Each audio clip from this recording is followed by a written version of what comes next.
Muhterem Müslümanlar, insan bir kere geldiği bu dünyada Cenab-ı Hakk'ın kendisine ihsan ettiği her şeyi azami tasarruf prensibi içinde en iyi şekilde nemalandırmak için, en çok semere almak için, ahiret hesabını en verimli kılmak için gönderilmiş bir memur, bir muvazzaftır. Dünyayı akıllıca değerlendiren insanlar, Rabbin vaat ettiği dünya saadetine de mazhar oldukları gibi bilhassa ahiret saadetine mazhar olur, ebediyen mesut yaşarlar. Bir kere dünyaya gelen insan hiçbir davranışının boşa gitmemesine, her hareketinin hayır hesabına geçmesine dikkat eder ki bunu dini mübin İslam tanzim eder. Yerinde, mevsiminde bu mevzuda söylenmesi lazım gelen şeyleri intikal ettirdim, geriye dönmek istemiyorum. Her davranışımızda ahiret hesabına bir şey kazanmayı hedef alıyorsak akıllıca davranıyoruz. Dünyamızın da teminatı olan, dünya huzur ve saadetinin de teminatı temel taşı olan bu müstakim davranışlar, ahiret saadetinin esasıdır. Dünyada ahiret hesabına tohumdur, tarladır, mahsuldür. Sözlerimizi sarf ederken, söz söylerken, konuşurken, beyanda bulunurken, ahiret hesabına bundan nasıl semere alırız, aklı başında mümin onu düşünecek. Ağzımızdan çıkan bu sözle biz ahiret hesabına bir şey kazanmış olalım. Cennet semerelerinden bir semere olsun, cennet ırmaklarından bir ırmak olsun. Resulullah'ın gönlünü hoşnut edebilecek bir semere-i cennet olsun.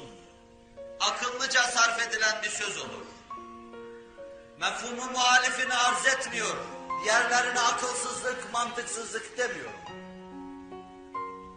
Mümin Rabbin kendisine ihsan ettiği her şeyi kendi nurlu yolunda ve nurlu bir istikbal istikametinde en mükemmel şekilde kullanır, en mükemmel semereler almaya çalışır. Böyle hareket eden mümin, o nispette menfilerden uzaklaşmış, o nispette müsbetler içinde bulunmuş, hayırlı şeyler içinde bulunmuş olacaktır. Sözü kürsüde getire çok söz söyleme meselesine, çok soru sorma meselesine getirmiş, intikal ettirmiştik. Aklı başında bir müminin hayatında kendisini ilgilendirmeyen, ahiret hayatını ilgilendirmeyen, içtimai hayatı için çok lüzumlu olmayan meseleleri didiştirme, kurcalama, onlardan sorular, istifhamlar çıkarmanın yeri yoktur.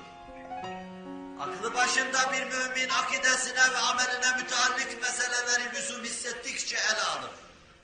Zira Resul-i Ekrem'in sahih hadislerdeki beyanı içinde bilir ki, çok söz insanı baş aşağı götürür yıkar. Sahabi ne'en nebiyyü anil kili vel kal ve idaatil mal ve kesreti sual sözüyle bunu bize anlatıyor. Her yerde ulu orta söz konuşmam, her mesele hakkında fikir beyan etmem, her şeyi biliyor gibi ille de bir beyanda bulunmam. Ve sonra müsrif ve mübezzir olma, malını sağa sola saçma, onu da yerinde kullanmamam. Sözü de yerinde kullanmamam. Ve gelişi güzel sorular sormam.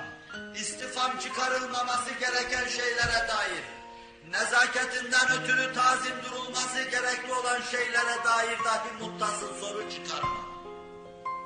Allah'ın sevmediği ve Resulullah sallallahu aleyhi ve sellemin hoşlanmadığı, yasakladığı bir keyfiyettir. Binaenaleyh mümin, 20. asırdaki mümin bilhassa, içinde yaşadığı devirde herkes soru soruyor, çeşitli meseleleri kurcalıyor ve istifam çıkarıyor ondan. Ben de yapayım yoluna girersem, hafiden Allah baş aşağı gider yıkılır. Maazallah cehenneme yıkılır gider, Allah korusun. Aziz Müslümanlar, Resul-i Ekrem sallallahu aleyhi ve sellem çok soru sormayın buyuruyordu. Hatta bir defasında وَلَا تَسَلُوا اَنْ اَشْيَاءٍ تُبْدَ لَكُمْ تَسُوكُمْ ayet-i celile-i kerimesini bu münasebetle irat buyurdular. Siz size tebliğ edilen şeyleri sımsıkı tutunun, yaşayın. Benim size anlattığım şeylere bağlanın, kalın. Bunun ötesinde peygamber biliyor diye soru sormayın. Gerekli olmayan, hayati ehemmiyeti olmayan meseleleri kurcalamayın diyordu. Ve Enes bize şu tabloyu naklediyor. Selûni mahşi'tum dedi. Öfkelenmişti, herkes soru soruyordu, canı sıkılmıştı. Selûni mahşi'tum. Gayri ne isterseniz sorunuz, hepsine cevap vereceğim diyordu. Böyle âli bir mahafildi. O minberde hutbe irat buyuruyordu. Yer yer cemaat kalkıyor, Resul-i Ekrem'e sorular soruyorlardı. Sorun, ne sorarsanız cevap vereceğim dediği için soru soruyorlardı. Birisi kalkıp diyordu ki, ya Resulallah men ebi, babam kim benim? Senin baban falandır diyordu. İki delikanlı kalkıp babalarını soruyorlardı. Onların babalarının da belki başka bir şahıs olduğunu söylüyordu. İçi bozuk, belki de Resul-i Ekrem'i tecrübe sadedinde birisi kalkıp diyordu ki, ben cennette miyim, cehennemde miyim? Ona da dünyasını başına yıkacak şu sözü söylüyordu. Sen cehennemdesin diyordu. Cemaat de öfkelenmiş, heyecanlanmış. Camide heyecanlanmış, gözü dolmuş. Resul-i Ekrem de çok heyecanlanmış ve gazaplanmıştı. Biz Buhari Müslim'de sadece Abdullah İbni Hüzafetü Sehmi'nin kalkıp soru sorduğunu görüyoruz. Diğerleri diğer kitaplara aittir. Ya Resulallah benim babam kimdir dedim. Abdullah İbni Hüzafetü Sehmi, senin baban Hüzafe'dir buyurdu. Anasının yanına geldiği zaman da oğlum beni rezil mi etmek istiyordun? Kadın hitabında bulundu. Çok soru sorma karşısında Resul-i Ekrem'in nasıl rahatsız olduğunu, nasıl tedirgin olduğunu her sahabe hissetmişti ama ne yapacaklarını bilemiyorlardı. Ömer'in bir Faysal olarak, çok yerden yerinde sözü kesen bir insan olarak dizlerinin üzerine doğrulduğu görüldü. Ağlayarak şöyle diyordu.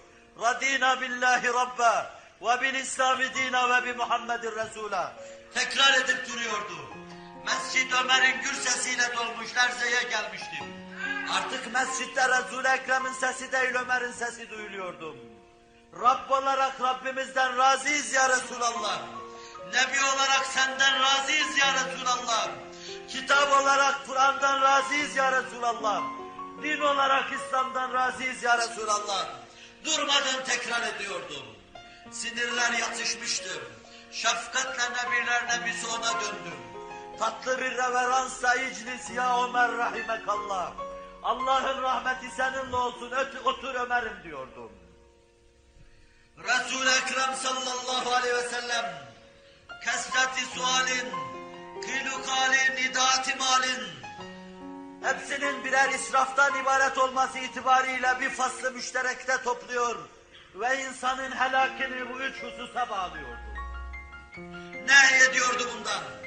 Her yerde ulu orta söz konuşanlar, dilini tutamayanlar, laf konuşmak için laf konuşanlar, beğendirmek için laf konuşanlar helakettedir. Malını zayi edenler helakettedir çünkü ikisi de boşa gidiyor. Bu aynı zamanda peygambere karşı hususiyle Diyanet mevzuyla alakalı çok soru soranlar, onlar da helakettedir. Aziz Müslüman, lisanın, beyanın başımıza getirdiği afetlerden, 20. asırdaki afetlerden bir tanesi de budur. Belki bu bir şey içinde hadis-i şerif meseleyi çatallaştırıyor. Birkaç şey de bunlardır. Rabbim bizi muhafaza buyursun. Söz söylemenin ve beyanın terbiç edildiği, hiç gereği olmayan yerde muhakkak insanların kalkıp boy göstermek istediği 20. asır, nefislerin firavunlaştığı ve beyanlarla insanların kendilerini halka kabul ettirmeyi düşündürdüğü yıkılası 20. asır. Bir yönüyle bir kısım kimseleri bu noktada mahvu perişan etmektedir. Aslı müşterekle diğer noktada şunu görüyoruz. Harıl harıl malların sarf edilmesi, ekonominin istilak ekonomisi olmasın, memlekette böyle tutarsız bir ekonominin bulunmasından ötürü, bir tarafta açlıkların ve sefaletlerin, beri tarafta da en âli bir hayatın yaşanması. Burada da Resul-i Ekrem israfa parmak basıyor ve bir cemaatin bununla helak olacağını ifade buyuruyor. Beri tarafta ise din ve dince mukaddes sayılan meseleleri hafife alırcasına onlar hakkında istifam imal etmek, muttasıl sorular sormak, dinin haysiyet ve namusu mevzuunda hassas olmamak, gelişi güzel meseleleri kurcalamak, bir yönüyle bu da dini hayatımıza müteveccih bir tehlike olduğundan ötürü bunun da bizi yıkma ihtimali vardır. Rabbim bizi yıkıcı bu şeylerden muhafaza buyursun. Sözün söylenmesi lazım geldiği yerde söylemeye bizi hidayet eylesin. Malı da yerinde sarf edilmesi lazım geldiği yerde sarf etmeye hidayet eylesin. Ve sadece ciddi hayati sorular karşısında cevap verme lüzumunu duyarak cevap vermekle bizleri serfiraz eylesin. Füzuliyattan, malayaniyattan, gereksiz şeylerden, davranışında gereksizinden, sözünde gereksizinden, sualinde faydasızından ve gereksizinden, ahiret hesabına olmayanından, dünya hayatını tamir etmeyeninden, içtimai hayatımızın sağlamlığına bir şey getirmeyeninden Allah bizi muhafaza buyursun. Ela inne ahsenel kelam ve ebla'n nizam. Kelamullahil melikil azizil allam. Kema kâlallahu tebâreke ve teâlâ fil kelam. Ve izâ kure'el Kur'ânu festemi'û lehu ve ansitû leallekum turhamun.